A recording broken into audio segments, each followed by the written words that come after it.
Kisah ini bermula pada bulan Mei tahun 2008, sebuah masa di mana seorang pemuda bernama Ferry mengambil keputusan besar dalam hidupnya. Dengan tekad yang kuat dan keberanian yang sederhana, ia memutuskan untuk merantau ke Jakarta, meninggalkan kampung halaman demi satu tujuan, mengejar pendidikan.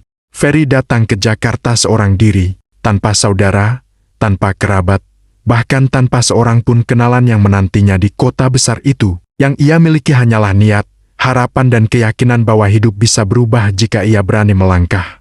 Sesampainya di kota tujuan, Ferry segera mendaftarkan diri di sebuah akademi kesehatan atau yang lebih dikenal sebagai AKES. Hari-hari awal dipenuhi dengan proses administrasi yang panjang. Ia membaca setiap aturan dengan saksama, mempelajari kewajiban yang harus dipatuhi dan mengisi satu demi satu formulir persyaratan sebagai calon mahasiswa. Dengan penuh ketelitian, Ferry memahami semua peraturan kampus, mulai dari jam masuk kuliah pukul 5:30 pagi, hingga jam kepulangan 5:30 sore. Belum lagi kewajiban mengikuti apel pagi dan apel sore setiap hari. Disitulah Ferry mulai berpikir. Ia sadar pulang pergi dari tempat yang jauh bukanlah pilihan. Waktu dan tenaga tak akan sanggup mengejar jadwal sepadat itu. Akhirnya Ferry memutuskan untuk mencari tempat tinggal yang dekat dengan kampus. Sebuah tempat sederhana yang bisa ia jangkau hanya dengan berjalan kaki. Bukan soal nyaman atau mewah, yang penting ia bisa bertahan. Setelah seluruh urusan administrasi kampus selesai, Ferry mulai menyusuri area sekitar kampus. Ia berjalan perlahan memperhatikan setiap sudut jalan, setiap gang sempit yang ia lewati, hingga suatu saat langkahnya terhenti di sebuah gang perumahan yang sunyi. Deretan rumah di sana tampak seperti rumah dinas lama. Ferry terus berjalan lurus sampai ke ujung gang, dan di sanalah matanya tertuju pada sebuah rumah 2 lantai di sebelah kiri. Gerbangnya cukup lebar, memiliki garasi namun pagar besinya tampak berkarat seakan sudah lama dimakan usia. Di dinding rumah itu tertulis sebuah kalimat sederhana dengan spidol hitam. "Terima kos laki-laki." Hati Ferry langsung terasa ringan. Ada rasa syukur yang begitu dalam karena akhirnya ia menemukan kos yang lokasinya sangat dekat dengan kampus. Sebuah harapan kecil, karena dia tidak memiliki sanak dan kenalan di Jakarta. Tanpa berpikir panjang, Ferry membuka pintu pagar yang ternyata tidak terkunci, lalu melangkah masuk ke halaman rumah. Hari mulai beranjak malam, langit perlahan gelap ketika Ferry mengetuk pintu rumah itu dengan hati-hati. Tak lama kemudian pintu terbuka. Seorang ibu tua berusia sekitar 65 tahun berdiri di hadapannya. Meski kulitnya telah keriput dimakan usia, wajah ibu itu tampak sehat dan bersih. Gerakannya masih lincah, sorot matanya lembut dan senyumnya menghadirkan rasa tenang yang sulit dijelaskan. Dengan suara pelan dan intonasi yang sangat ramah, ibu itu menyapa, "Ya, selamat malam." Ferry pun membalas dengan sopan lalu bertanya dengan nada hati-hati, "Maaf Bu, apakah benar rumah ini menerima kos untuk anak laki-laki?" Ibu itu tersenyum, senyum yang hangat seperti seorang ibu menyambut anaknya pulang. "Iya nak, masih ada 3 kamar yang masih kosong," jawabnya lembut. Ferry pun dipersilakan masuk ke dalam rumah. Begitu melangkah ke ruang tamu, pandangan Ferry langsung tertuju pada sebuah lukisan besar yang tergantung di dinding. Lukisan itu menggambarkan seorang lelaki gagah, berdiri tegap sambil memegang tongkat di kedua tangannya. Aura kewibawaan dari sosok dalam lukisan itu terasa begitu kuat, hingga Ferry tanpa sadar terdiam dan mengaguminya. Ibu itu kemudian mengajak Ferry berkeliling melihat beberapa ruangan rumah di lantai bawah. Mereka melewati ruang tamu, ruang TV, hingga ruang makan. Rumah itu terasa tenang, sunyi dan penuh kenangan. Lalu ibu itu menunjuk sebuah ruangan di sebelah kiri lantai bawah. "Itu kamar ibu nak," katanya pelan. Ia pun berpesan kepada Ferry, "Kalau ada keperluan penting, jangan sungkan-sungkan mengetuk pintu kamar ibu ya nak." Ferry hanya mengangguk perlahan. Entah mengapa saat itu hatinya terasa campur aduk, antara lega dan perasaan aneh yang belum bisa ia jelaskan. Dan tanpa Ferry sadari, keputusan sederhana malam itu akan menjadi awal dari kisah hidup yang tak pernah ia bayangkan sebelumnya. Ibu kos kemudian mengajak Ferry menuju lantai 2. Mereka menaiki tangga besi yang sedikit berputar. Setiap langkahnya mengeluarkan bunyi lirih, seolah besi tua itu sudah sangat sering dilewati waktu. Sesampainya di lantai 2, Ferry langsung berhadapan dengan sebuah ruang TV kecil. Di sekelilingnya terdapat 3 kamar, berjajar rapi dan saling berhadapan dengan ruang TV tersebut. Dengan suara tenang ibu kos berkata, "Kamu bisa menempati kamar yang di tengah saja ya nak." Kamar nomor 3, nanti untuk penghuni lain kalau ada yang kos di sini. Lalu suara ibu itu sedikit berubah, lebih pelan dan lebih tegas. Dan kamar nomor 1 itu, ia berhenti sejenak. Jangan pernah kamu berani membukanya. Ferry terdiam sesaat. Ia tidak bertanya apapun, hanya mengangguk pelan, mengiyakan semua yang disampaikan ibu kos kepadanya. Dengan sopan Ferry lalu meminta kunci kamar yang akan ditempatinya. Ibu kos menyerahkan 2 buah kunci. 1 kunci kamar dan 1 lagi kunci pintu rumah bagian bawah. Malam itu Ferry tidak banyak berpikir. Tubuhnya terlalu lelah setelah perjalanan panjang dan urusan administrasi kampus. Ia segera membuka pintu kamar tengah, merebahkan tubuhnya. Karena esok hari adalah hari pertama ospek sebagai mahasiswa baru di Akademi Kesehatan. Hari berikutnya berlalu dengan cepat. Ospek, perkenalan antar mahasiswa, barisan panjang, instruksi demi instruksi. Ferry mengikuti semuanya dengan patuh. Namun pada hari kedua ketika ia hendak pulang ke kos, sesuatu yang tidak biasa mulai terjadi. Di tengah perjalanan, Ferry berpapasan dengan seorang bapak berusia sekitar 40 tahunan. Pakaiannya tampak lusuh dan langkahnya tidak terlalu stabil. Tanpa banyak bicara, bapak itu mendekati Ferry dan meminta rokok. Ferry hanya menggeleng pelan. Ia bukan perokok dan memang tidak membawa rokok sama sekali. Tanpa sepatah kata pun, Ferry melanjutkan langkahnya meninggalkan bapak itu begitu saja. Hari ketiga ospek pun tiba. Semua rutinitas kampus berjalan normal seperti biasanya. Namun sebelum pulang ke kos, Ferry menyempatkan diri membeli nasi goreng untuk makan malam. Hari sudah menjelang maghrib, langit perlahan berubah jingga, lalu gelap. Di tengah langkahnya, Ferry teringat bapak yang kemarin meminta rokok padanya. Entah mengapa perasaan tidak enak menyelip di dadanya. Takut jika bapak itu kembali menghentikannya. Akhirnya Ferry membeli sebungkus rokok sekedar berjaga-jaga. Dan benar saja, di ujung jalan sebelum kos, bapak itu kembali muncul. Ia menghadang Ferry dan kembali meminta rokok. Tanpa banyak bicara, Ferry langsung menyerahkan rokok itu. Bapak itu menerimanya tanpa senyum dan tanpa ucapan terima kasih. Sejak hari itu, kejadian tersebut terus berulang. Setiap kali Ferry pulang ke kos, bapak itu selalu ada. Ia tidak pernah berbicara, hanya isyarat tangan saat dia meminta rokok pada Ferry. Tatapan mata bapak itu kosong. Dan Ferry tanpa sadar sudah sangat hafal dengan kebiasaan itu. Meski tidak ada yang memberitahu, namun dari keadaan bapak itu Ferry tahu dia mengalami gangguan jiwa. Setibanya di rumah kos, langkah Ferry langsung terhenti. Rumah itu gelap gulita, tidak satu pun lampu menyala. Ferry berdiri sejenak di depan pagar menatap ke arah rumah. Hening, sunyi, terlalu sunyi untuk sebuah rumah yang masih berpenghuni. Dalam hati Ferry berpikir, mungkin ibu kos lupa menyalakan lampu. Tanpa curiga Ferry membuka pintu pagar lalu masuk ke dalam rumah. Ia meraba saklar dan menyalakannya. Lampu menyala, namun tidak ada suara siapapun. "Bu," panggil Ferry pelan. Tidak ada jawaban. Ferry melangkah ke ruang tamu. Ia melihat beberapa jendela rumah masih terbuka. Angin malam masuk perlahan, membawa udara yang terasa dingin dan lembab. Dengan inisiatif sendiri, Ferry menutup jendela satu persatu. Setiap jendela ditutup, rumah itu terasa semakin sunyi, seolah suara di luar dunia ikut terputus bersamaan dengan tertutupnya kaca. Setelah semua jendela tertutup, Ferry berjalan menuju kamar ibu kos. Ia mengetuk pintu dengan sopan. Tidak ada jawaban. Ferry mengetuk pintu sekali lagi dengan sedikit lebih kuat.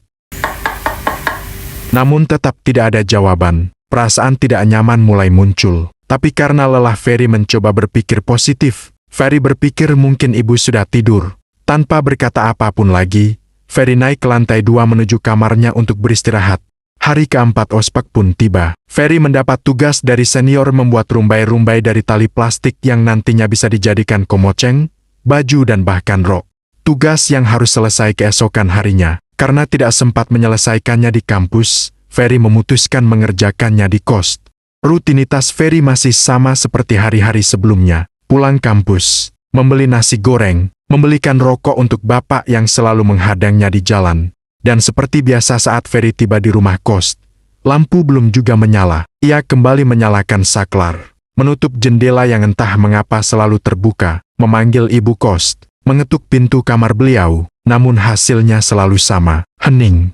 Malam itu Ferry memilih langsung masuk ke kamar dan mulai mengerjakan rumbai-rumbai. Jarum jam terus bergerak. Tanpa disadari waktu telah menunjukkan pukul 2 dini hari.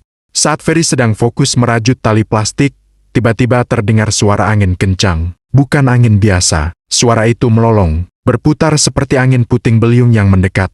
Jantung Ferry langsung berdegup kencang, tangannya gemetar. Refleks Ferry berdiri dan berlari menuju jendela. Ia hendak membukanya agar angin tidak menghantam rumah. Namun jendela itu tidak bisa dibuka, terkunci. Padahal sebelumnya jendela itu selalu mudah terbuka. Angin di luar semakin kencang, dinding rumah bergetar halus. Atap berderak pelan seolah ada sesuatu yang berjalan di atasnya. Ferry berdiri terpaku, keringat dingin mengalir di punggungnya. Dalam hati Ferry hanya bisa berdoa, semoga angin ini tidak menerpa rumah kos ini. Namun saat itu Ferry mulai menyadari satu hal yang membuat napasnya tercekat. Ferry kembali duduk di lantai kamarnya. Tangannya melanjutkan merajut rumbai-rumbai meski suara angin di luar terdengar semakin kencang. Namun lama-kelamaan Ferry mulai menyadari sesuatu yang aneh. Suara itu tidak terdengar seperti datang dari luar jendela. Ia menghentikan gerakan tangannya, mendengarkan dengan lebih seksama. Dan saat itulah jantungnya berdegup lebih cepat. Karena suara angin itu berasal dari dalam lemari pakaian di kamarnya. Bukan dari luar rumah, bukan dari jendela, melainkan dari dalam lemari. Napas Ferry terasa berat, tubuhnya menegang. Rasa bingung bercampur takut mulai menjalari sekujur tubuhnya. Ia mencoba menenangkan diri. Mungkin hanya perasaanku saja, mungkin angin masuk lewat celah. Dengan langkah perlahan Ferry berdiri, setiap langkahnya terasa berat. Matanya tidak lepas dari pintu lemari. Tangannya gemetar saat memegang gagang lemari itu. Dengan satu tarikan napas panjang Ferry membuka pintu lemari. Kosong, tidak ada apa-apa di dalamnya. Tidak ada angin, tidak ada suara, hening, sunyi, seolah suara tadi tidak pernah ada. Ferry menelan ludah, perasaannya terasa tidak nyaman, namun ia berusaha tidak berpikir macam-macam. Ia menutup lemari kembali duduk dan memaksa fokus menyelesaikan tugasnya. Malam itu Ferry akhirnya tertidur karena kelelahan. Saat subuh tiba Ferry bangun, mandi lalu bersiap berangkat ke kampus. Rutinitas berjalan seperti biasa. Ospek kembali menyita tenaga dan pikirannya, hingga tibalah hari ke-6 ospek tepat di hari Sabtu. Kegiatan sejak pagi hingga sore membuat tubuh Ferry benar-benar remuk oleh lelah. Yang ia inginkan hanya satu, pulang dan beristirahat secepatnya. Seperti biasa Ferry membeli nasi goreng untuk makan malam. Langkahnya terasa berat saat berjalan menuju kos. Setibanya di rumah pemandangan yang sama kembali menyambutnya. Lampu tidak menyala, rumah gelap. Beberapa jendela masih terbuka, angin malam masuk membawa hawa dingin yang menusuk. Ferry menutup jendela satu persatu lalu menyalakan lampu di ruang makan. Dan saat ruangan itu terang, Ferry membeku di tempat. Di atas meja makan tersaji berbagai macam makanan, lengkap, berlimpah. Ada ayam goreng, opor ayam, sambal kentang, gulai ayam, aneka macam masak sayuran dan berbagai kerupuk juga terhidang di sana. Semuanya masih terlihat segar seolah baru saja disiapkan. Hati Ferry berdebar. Dalam benaknya muncul satu pikiran sederhana. Mungkin ibu kos memasak untukku. Namun sebelum ia sempat memanggil, tiba-tiba sebuah suara terdengar dari belakangnya. Baru pulang kamu nak. Ferry tersentak kaget.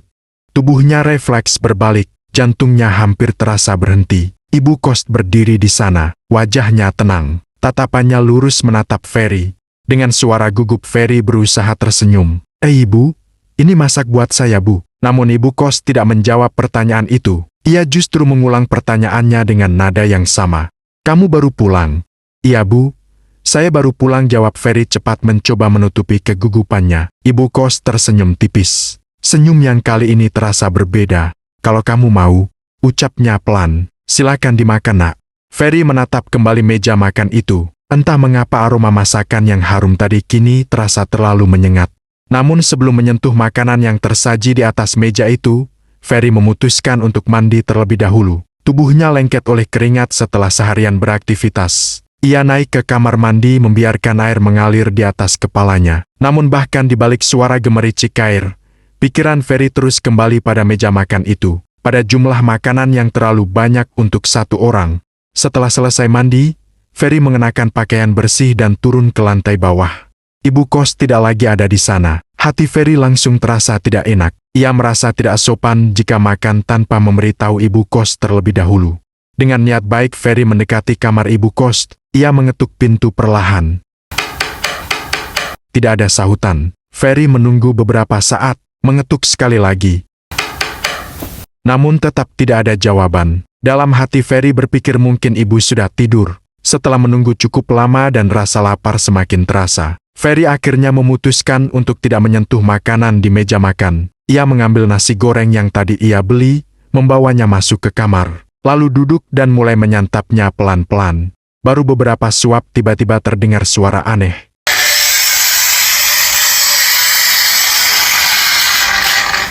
Ferry menghentikan gerakan tangannya. Suara itu terdengar seperti cakaran, bukan cakaran kecil, melainkan cakaran kuku yang besar kuat dan tajam menggesek dinding triplek, dan suara itu berulang.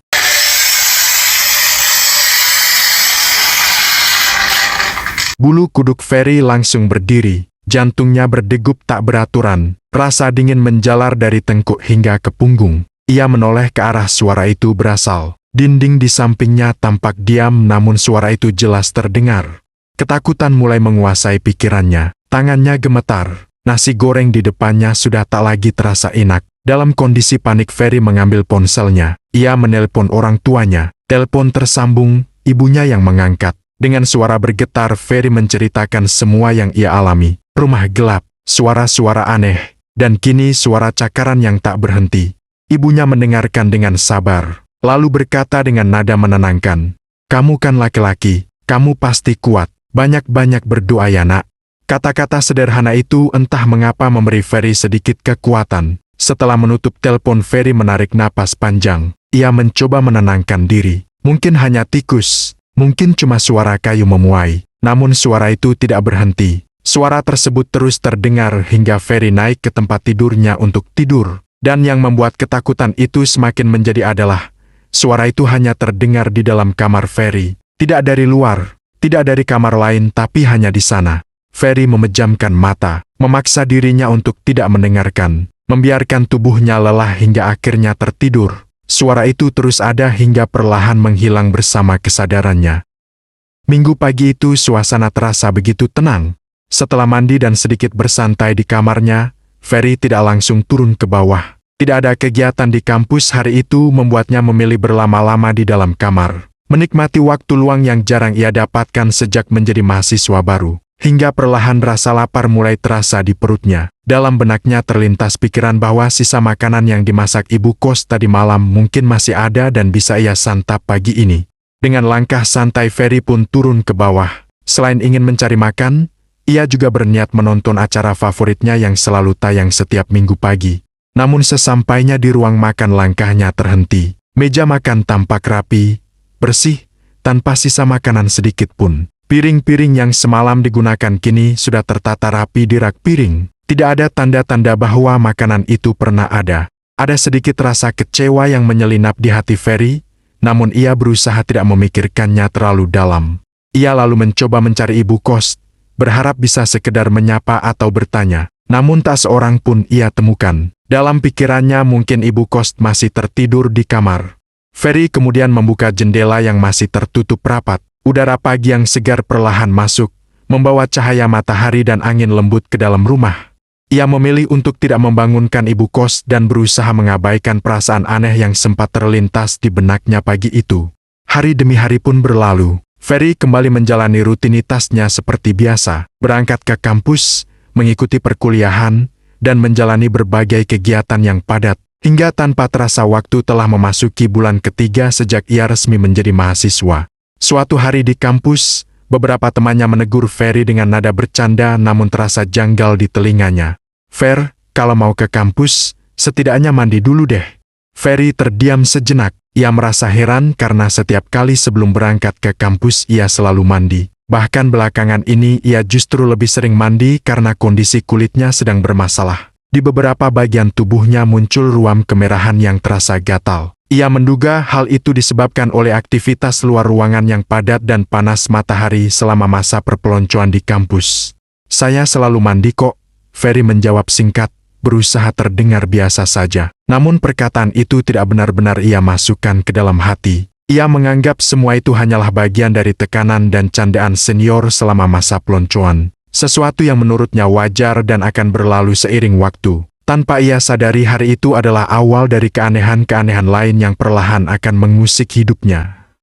Setelah seluruh kegiatan kampus selesai, Ferry pun bergegas pulang ke rumah kos.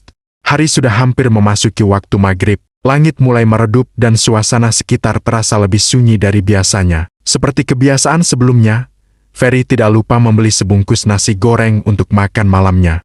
Sesampainya di rumah kos, suasana yang ia temui masih sama seperti hari-hari sebelumnya. Rumah dalam keadaan gelap dan sepi. Ferry membuka pintu lalu menyalakan lampu di ruang tamu sesaat setelah masuk. Cahaya lampu menerangi ruangan yang semula gelap. Namun perasaannya tetap terasa tidak nyaman, seolah ada sesuatu yang tidak beres. Ia lalu melangkah ke ruang makan dan menekan saklar lampu. Seketika itu juga Ferry terkejut bukan main. Di hadapannya, ibu kos sedang duduk di meja makan sambil makan. Dalam sekejap pikiran Ferry dipenuhi kebingungan. Artinya, sebelum lampu dinyalakan, ibu kos makan dalam kondisi ruangan yang gelap gulita, tanpa cahaya, tanpa lampu menyala. Dengan gugup dan suara sedikit bergetar Ferry bertanya, "Ibu baru selesai makan atau sedang makan?" Namun alih-alih menjawab pertanyaannya, ibu kos justru menatapnya dan bertanya balik dengan nada datar. "Kamu baru pulang, Nak?" Perasaan aneh langsung menyergap Ferry. Ada sesuatu dalam percakapan itu yang terasa tidak wajar. Tanpa berpikir panjang Ferry menjawab dengan nada ketus, "Iya, saya baru pulang, saya mau ke atas." Ia pun berlalu pergi menuju kamarnya, meninggalkan ibu kos sendirian di ruang makan. Sepanjang langkahnya menaiki tangga, pikirannya dipenuhi tanda tanya. Mengapa ibu kos makan dalam kondisi gelap seperti itu ya? Apakah memang itu kebiasaan beliau? Atau ada sesuatu yang sengaja ia sembunyikan? Berbagai pertanyaan berkecamuk di kepalanya, namun tak satu pun mampu ia temukan jawabannya. Ferry berusaha menyemangati dirinya sendiri, meyakinkan bahwa ia tidak boleh berpikiran negatif. Mungkin semua itu hanyalah kebiasaan aneh orang tua pikirnya. Hari-hari pun kembali berjalan. Aktivitas kampus yang padat perlahan membuat Ferry melupakan kejadian-kejadian ganjil tersebut. Hingga suatu hari keanehan itu kembali terulang. Sore itu sesaat setelah Ferry pulang ke rumah kos, ia kembali mendapati meja makan penuh dengan berbagai macam masakan. Lauk pauk tersaji lengkap persis seperti pertama kali ia datang dan mulai menghuni rumah kos itu. Namun kali ini Ferry tidak terlalu tertarik. Selain karena perasaannya sudah terasa hambar, ia juga sudah membeli nasi goreng untuk makan malamnya. Setelah mandi dan menyantap makanannya di kamar, Ferry teringat bahwa pakaian kotornya sudah menumpuk dan perlu segera dicuci. Ia pun memutuskan untuk mencuci pakaian malam itu juga. Ferry mengumpulkan seluruh baju kotornya, lalu membawanya ke ruang cuci. Saat satu persatu pakaian dimasukkan ke dalam mesin cuci, tiba-tiba terdengar suara dari belakangnya. "Nyuci, Nak." Ferry tersentak, jantungnya berdegup lebih cepat. Dengan gugup karena terkejut ia menjawab seadanya, "Iya, Bu." Lalu berusaha mencairkan suasana, Ferry bertanya, "Oh iya, Bu, Ibu masak banyak makanan lagi ya?" Namun sekali lagi ibu kos tidak menjawab pertanyaannya. Ia justru mengulangi kalimat yang sama dengan nada yang datar. "Kamu nyuci ya?" "Iya," jawab Ferry singkat.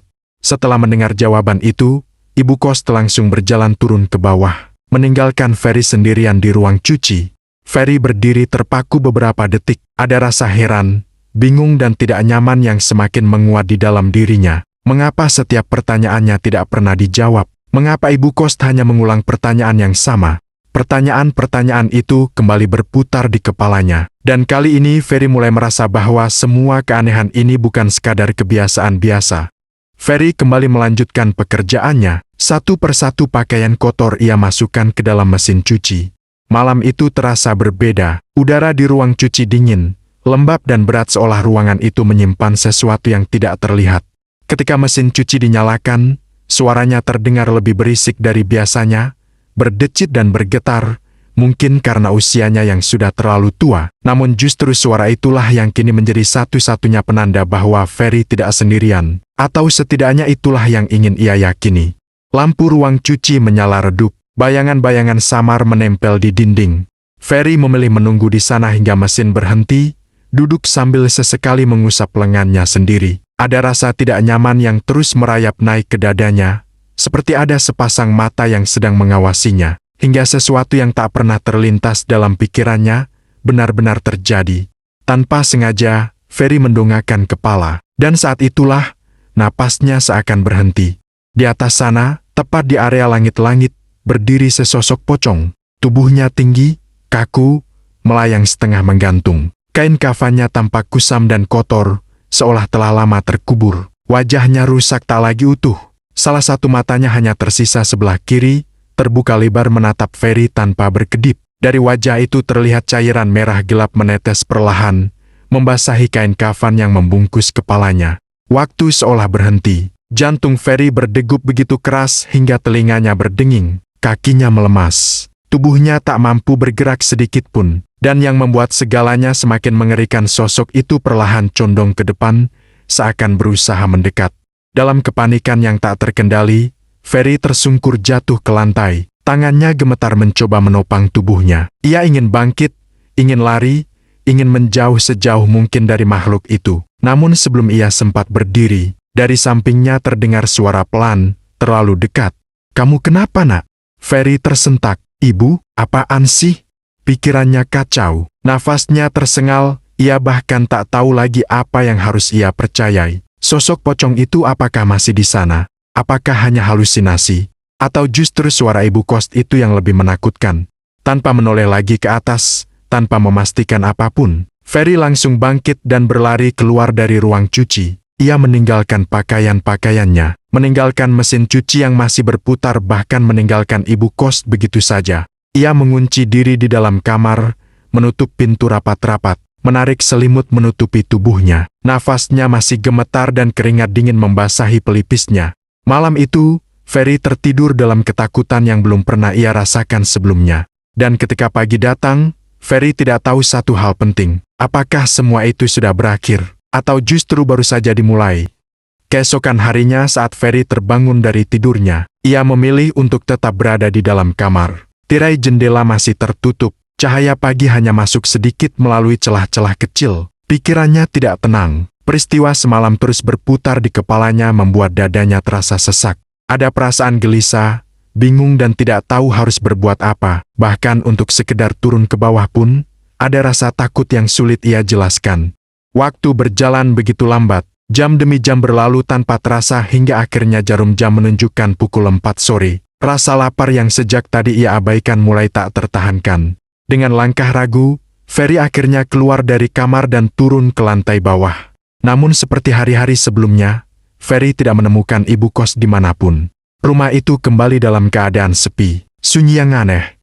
Ferry mulai menyadari satu hal, ia hampir tidak pernah bertemu ibu kos di siang hari. Bahkan saat ia tidak berangkat kuliah sekalipun, sosok itu seolah menghilang begitu saja. Merasa pikirannya semakin sesak, Ferry memutuskan untuk keluar rumah. Ia ingin sekedar menyegarkan pikirannya, menjauh sejenak dari rumah kos yang terasa semakin menekan. Selain itu, perutnya benar-benar sudah kosong. Ia pun melangkah menuju warteg yang berada di seberang jalan, tepat di depan gang tempat kosnya berada.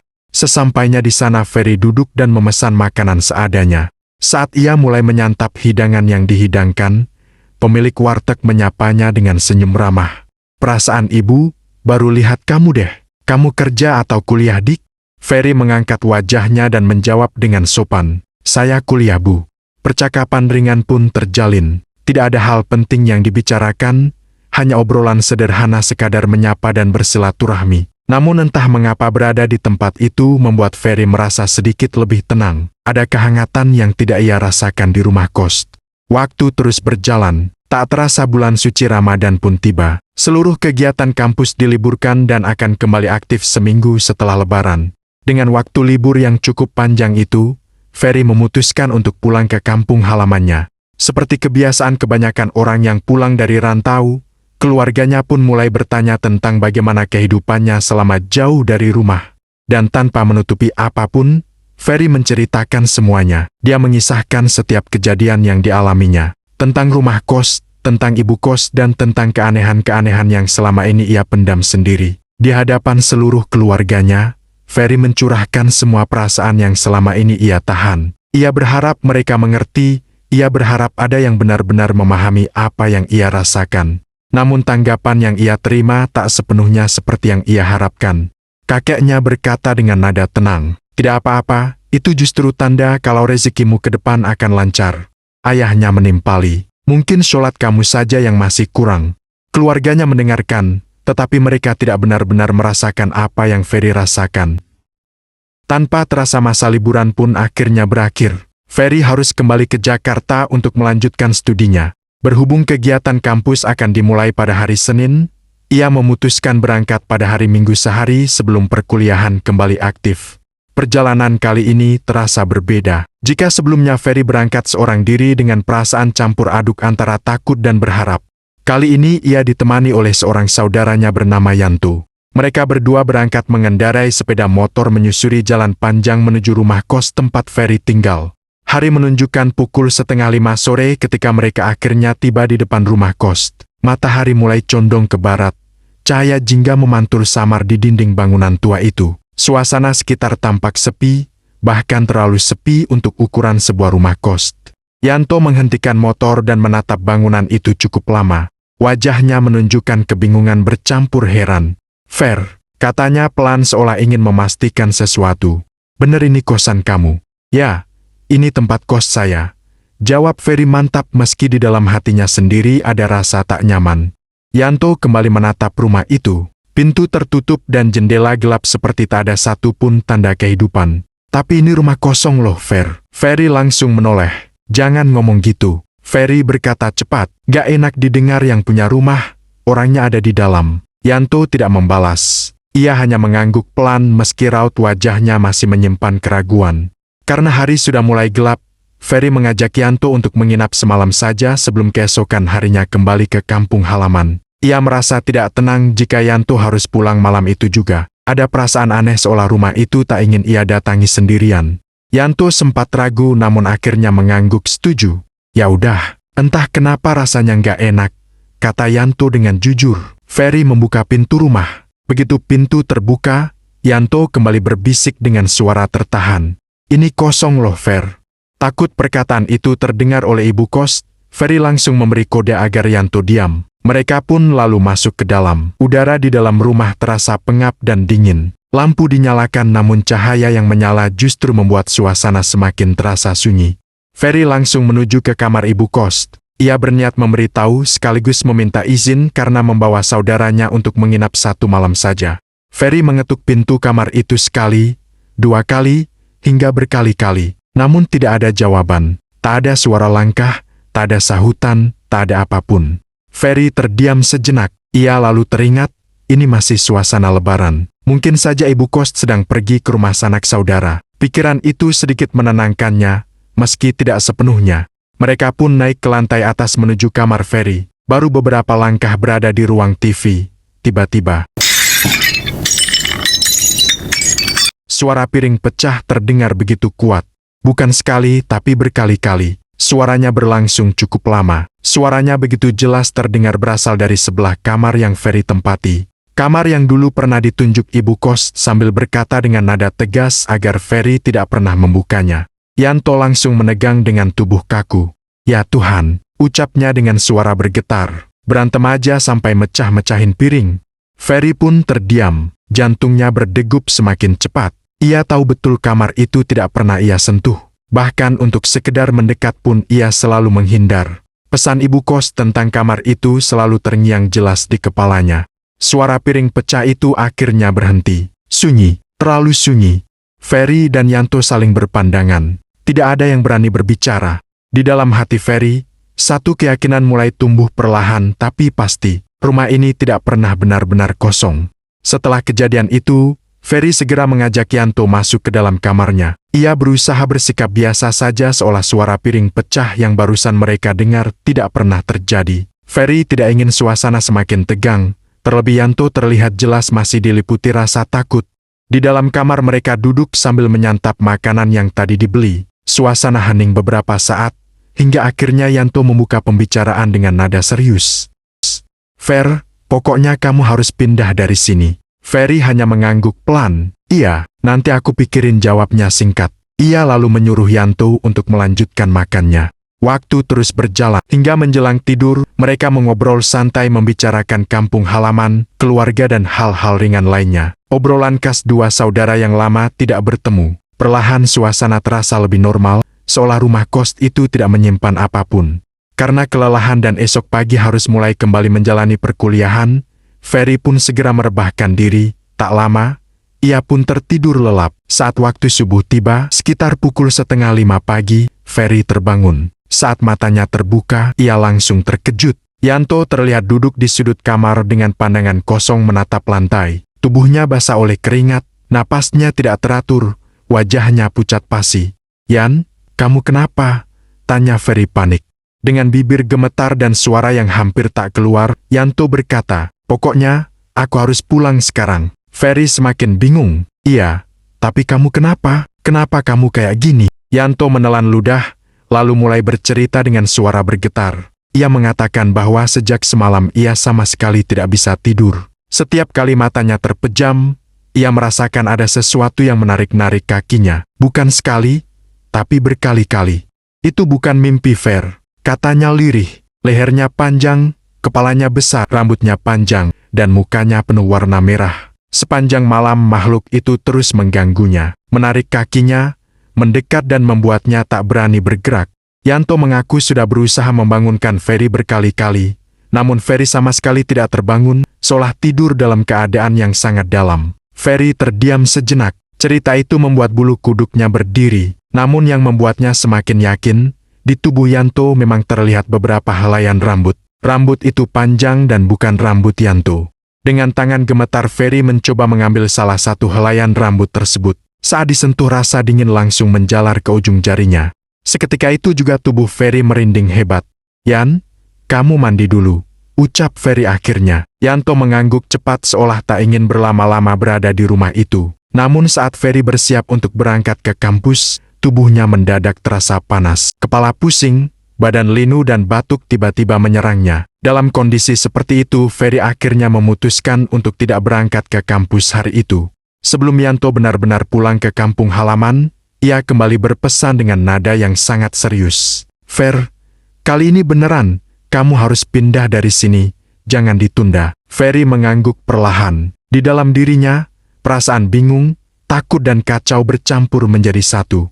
Setelah Yanto berangkat pulang, Ferry kembali merebahkan tubuhnya di atas tempat tidur. Badannya terasa linu luar biasa, seperti habis dipukul dari dalam. Kulitnya terasa gatal dan ketika ia perhatikan, bintik-bintik merah sudah menyebar hampir di seluruh tubuhnya. Batuk kering pun terus datang silih berganti. Dalam pikirannya, Ferry mencoba menenangkan diri. Mungkin ini hanya pengaruh cuaca, kelelahan, atau perubahan suhu setelah perjalanan jauh.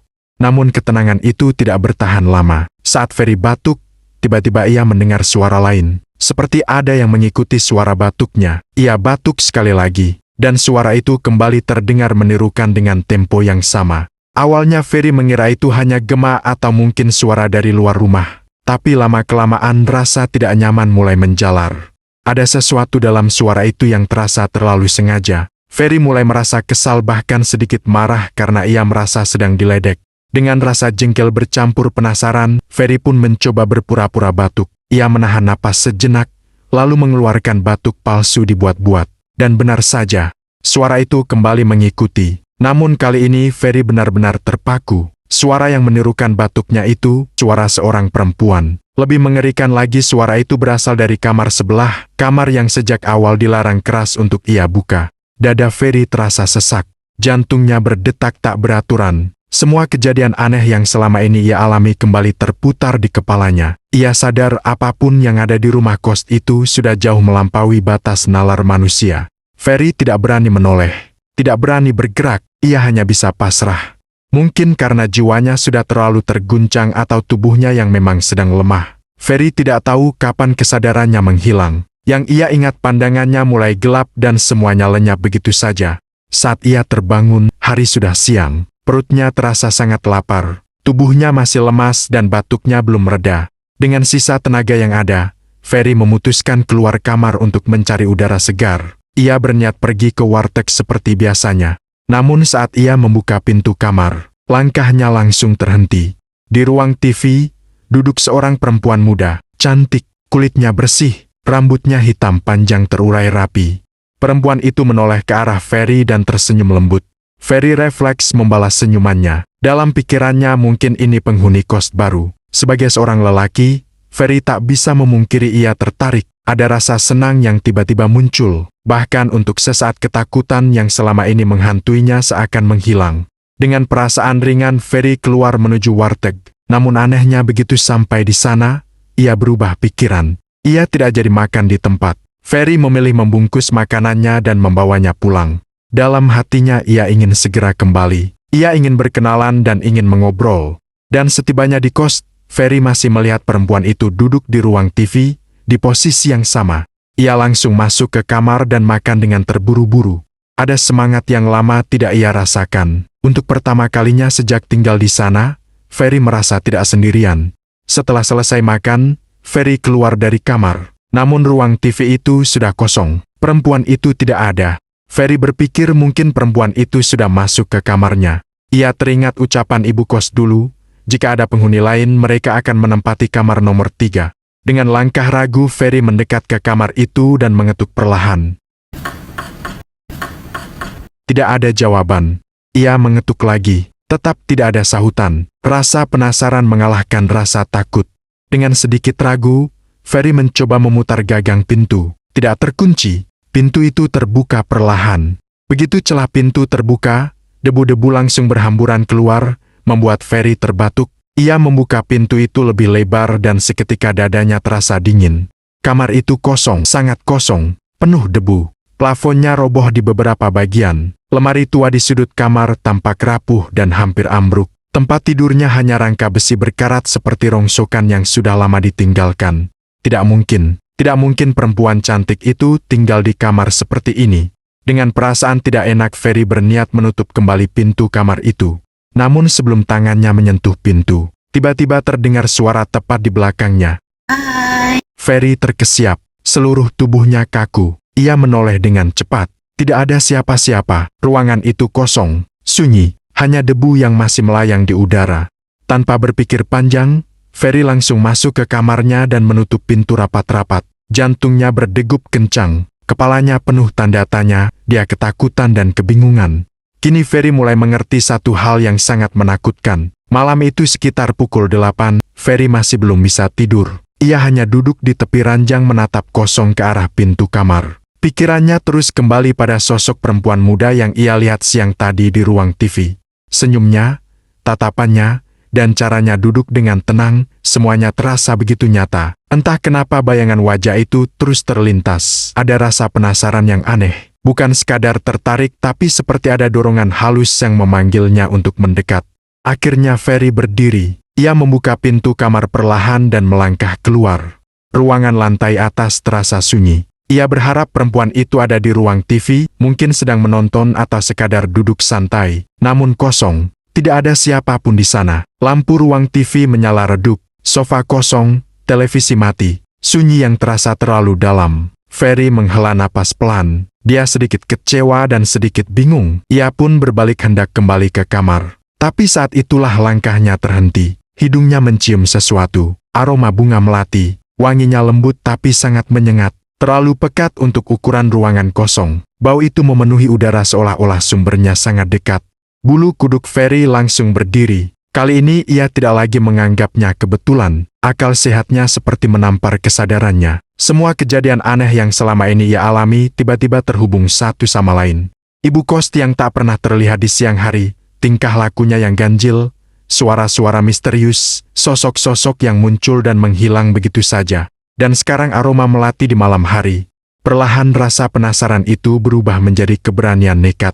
Tatapannya jatuh ke satu pintu di ujung ruangan. Kamar yang sejak awal dilarang keras untuk dibuka.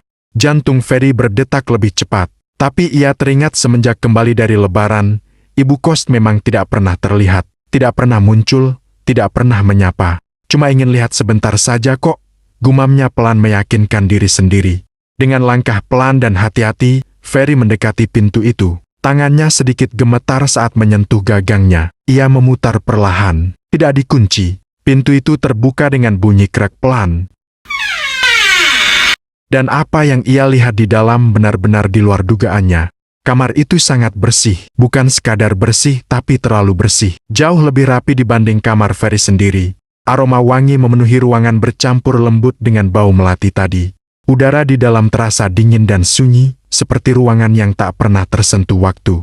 Semua perabot tertutup kain putih. Sofa, tempat tidur, Lampu berdiri di sudut ruangan, bahkan lemari besar kayu jat yang terlihat tua tapi terawat, seperti rumah orang berada yang sengaja ditinggalkan.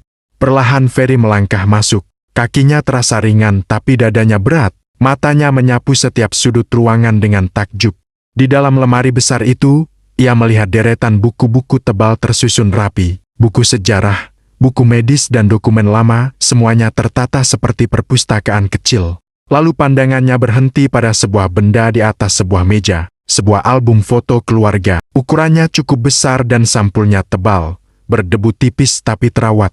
Entah kenapa tangan Ferry seperti bergerak sendiri meraihnya. Ia membuka halaman pertama. Di sana terpampang foto seorang pria tua berwibawa, mengenakan jas rapi dan memegang tongkat. Wajahnya terasa familiar. Ferry langsung teringat. Wajah itu sama persis dengan pria di lukisan besar yang tergantung di ruang bawah. Di bawah foto tertulis doktor, tapi nama setelah doktor ditutup dengan tip X putih. Di sampingnya hanya tertulis satu kata, ayah. Kening Ferry berkerut. Ia membuka halaman kedua, jantungnya berdetak lebih cepat. Foto seorang perempuan parubaya dengan senyum tipis, wajahnya sangat ia kenal. Itu ibu kos. Di bawahnya tertulis nyonya, nama juga ditutup tip X. Di sana tertulis kata ibu. Tangan Ferry mulai dingin. Dengan napas tertahan ia membuka halaman ketiga. Dan seketika matanya membelalak. Foto itu, foto perempuan muda cantik. Senyumnya sama, rambut panjangnya sama, tatapannya sama. Persis seperti perempuan yang ia lihat siang tadi di ruang TV. Di bawahnya tertulis Nona, ditutup tip X. Dan ada satu kata, anak. Napas Ferry mulai tak beraturan. Tangannya gemetar hebat. Namun ia tetap membuka halaman berikutnya. Di lembar keempat, terpampang foto seorang pria muda. Wajahnya langsung membuat jantung Ferry serasa berhenti. Pria yang sering ia temui, yang suka meminta rokok padanya. Di bawahnya tertulis Den, nama ditutup tip X. Dan lagi-lagi satu kata, anak. Belum sempat Ferry berpikir tentang semua itu. Tiba-tiba satu suara tegas dan sedikit membentak terdengar di belakangnya. Saya bilang jangan dibuka. Seketika Ferry menoleh, dan dia melihat ibu kos berdiri di sana dengan tatapan yang sangat marah dan terlihat tubuhnya kaku. Melihat kemarahan di wajah ibu kos, Ferry merasa takut lalu ia pun segera meletakkan album itu dan segera keluar dari kamar. Ferry tidak bisa berpikir apa-apa di saat itu, yang dia pikirkan hanyalah satu, yaitu menyelamatkan diri karena rasa takut yang luar biasa. Sambil berlari kecil, Ferry bingung hendak pergi kemana pada saat itu. Bayangan-bayangan kengerian yang selama ini dia alami, terngiang-ngiang di pikirannya dan seakan seperti satu peristiwa yang sambung menyambung dengan apa yang barusan Ferry alami. Dalam rasa takut dan panik, Ferry memutuskan untuk pergi ke warteg tempat dia selalu membeli makanan. Saat Ferry duduk, tidak tahu apa yang harus dia lakukan. Ibu warung yang ternyata memperhatikannya menyapa Ferry. Kenapa dek? Kenapa kamu? Enggak bu, saya tidak kenapa-kenapa. Ferry menjawab dengan sedikit gugup karena kondisinya yang masih terguncang dan rasa lelah karena habis berlari-lari saat menghindar dari ibu kos. Enggak bagaimana, wajahmu terlihat panik dan pucat seperti itu. Ini diminum dulu. Ibu warung menyodorkan segelas air putih kepada Ferry. Waktu menunjukkan pukul 8:30 malam pada waktu itu. Ferry masih belum begitu merespon pertanyaan-pertanyaan ibu warung saat itu, karena Ferry masih syok, kaget, bingung dan takut bercampur aduk dalam dirinya. Dalam situasi itu, tiba-tiba suara handphone Ferry berdering. Suara telepon itu ternyata dari Yanto. Dengan sedikit berbasa-basi, Yanto bertanya apakah Ferry masih berada di rumah kos tersebut. Ferry menjawab jujur bahwa dia masih berada di sana. Yanto kemudian menceritakan, saat Yanto pulang setelah dari rumah kos Ferry, dia mengalami kecelakaan, meski tidak parah namun Yanto mengalami patah tangan. Saat dia mengendarai sepeda motor, seperti ada sosok yang memegangi stang motornya. Sosok itu duduk di depan, seorang perempuan cantik berambut panjang. Ferry langsung teringat dengan perempuan cantik yang dia lihat di ruang TV tadi siang. Seketika Ferry merinding setelah mendengar cerita Yanto. Naluri kesadaran seakan membuka pikirannya bahwa semua rentetan kejadian yang mereka alami sudah di luar nalar kewajaran akal pikiran manusia. Tanpa ingin membuat Yanto merasa takut, Ferry hanya berkata, semoga Yanto cepat sembuh dan dia bersyukur Yanto selamat meski mengalami cedera patah tangan. Sebelum telepon ditutup, Yanto kembali mengingatkan Ferry untuk pindah dari rumah kos itu. Tanpa Ferry sadari, sepanjang dia berbicara di telepon dengan Yanto, Ibu warung ternyata mendengar obrolan mereka dan langsung bertanya kepada Ferry dengan perhatian layaknya seorang ibu kepada anaknya. Ferry merasa sepertinya tidak perlu menutup-nutupi tentang semua kejadian-kejadian yang dialami. Dia pun menceritakan dengan gamblang kepada ibu warung kejadian horor yang terjadi. "Emangnya kamu kos di mana, Dek?" Ibu warung bertanya kepada Ferry. "Saya kos di ujung gang seberang jalan, Bu." Sebelum Ferry memberitahu rumah yang dia tempati, ibu kos langsung berkata, "Rumah yang gerbangnya putih ya?" Ferry terkejut sebab tebakan ibu warung tepat sekali. "Kok ibu tahu?" Ibu warung tersenyum seakan sudah menduga sesuatu yang pernah terjadi sebelumnya. "Sudah berapa lama kamu tinggal di sana?" "Sudah hampir 3 bulan, Bu."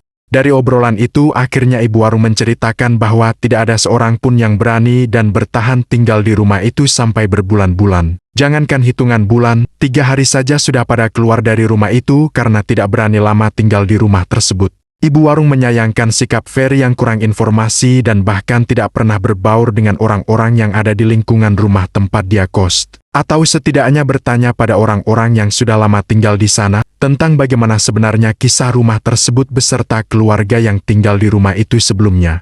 Ibu warung mengisahkan bahwa rumah itu dulu pernah ditinggali oleh satu keluarga, dan mereka meninggal mendadak dan itu terjadi di tahun 2004. Dan bapak yang dengan gangguan jiwa yang selalu ada di gang, yang selalu minta rokok adalah satu dari keluarga yang masih tersisa. Orang-orang sekitar mengatakan bahwa keluarga itu adalah korban dari pesugihan. Setelah mendengar semua cerita itu, Ferry meminta tolong diantarkan ke rumah tersebut untuk mengambil barang-barangnya. "Ya udah, nanti kamu diantar sama bapak saja ya," kata ibu warung. Kemudian ibu warung memanggil suaminya lalu menceritakan apa yang barusan dia dan Ferry obrolkan. Akhirnya Ferry dan bapak warung pun bersama-sama menuju rumah kos malam itu juga. Dengan bantuan sebuah senter di tangan masing-masing, mereka menyusuri malam yang terasa mencekam.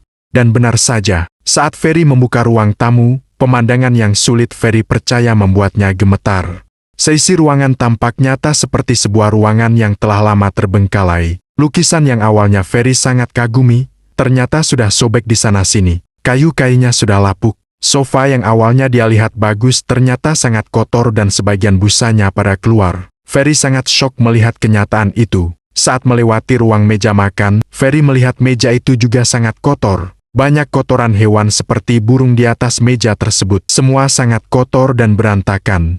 Kemudian Ferry membawa bapak warung menuju lantai atas tempat kamarnya berada. Setiba di lantai atas, Ferry melihat karpet-karpet yang ada ruang TV sangat kotor dan berbau. Dan di sana juga terdapat kotoran hewan seperti kelelawar, burung dan tikus. Ia melihat TV yang awalnya bagus tapi yang tampak di mata Ferry saat itu, semuanya sudah berupa barang rongsokan.